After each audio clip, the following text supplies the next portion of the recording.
Mercedes screwed George Russell in 2021, and it's paying off this year, and I want to talk about it. In 2021, Mercedes did some dirty dangles with their seat there to keep Valtteri Bottas in that second seat, while they knew George Russell would be putting up with just one more year in that absolute shitbox of a Williams, and it paid off. Mercedes knew that in 2021, if they wanted to mount a title fight, they had to put everything they had behind one driver, and that was going to be Lewis. They weren't going to call up Georgie Boy from the Little Leagues while they still had Lewis Hamilton with his dick harder than it's ever been in that first seat. They wanted to put everything they had behind Lewis, and they became this close to getting that championship. If George had been in that seat in 2021, he would know how it feels to have the best car on the grid underneath him. So in 2022, the W13 would have been just as disappointing to him as it was for Lewis. But because Mercedes was playing 4D chess, they kept George in that dogshit Williams so that when the new regs came around, if they didn't nail them, it was still going to be an upgrade for Russell. And it was.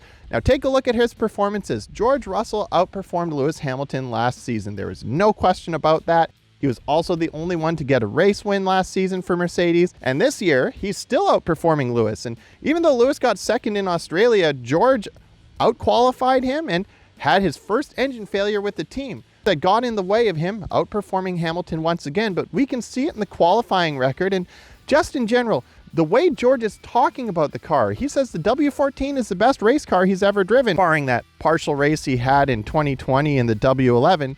But you can see why this is working out. So Mercedes, those dastardly bastards, know that if they take a young buck like George Russell and they put him into their car too quickly, he's going to butt heads with their lead driver. Whereas now that they're in a car that maybe not performing quite so well, both drivers need to be performing to their absolute best, and Lewis is clearly frustrated and not happy with the car, whereas George is out there just happy to finally be able to show off his skill in a car that can actually match the performances he wants to put on.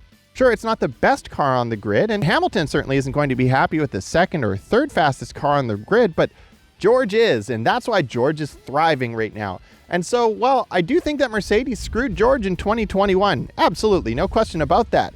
It's paying off in the long term, and I think it might actually make George more satisfied as a driver and happier to be with the team long term, where he would probably be a lot more frustrated if he'd had a taste of a championship winning car and not got the championship, because we all know that he's capable of winning a WDC.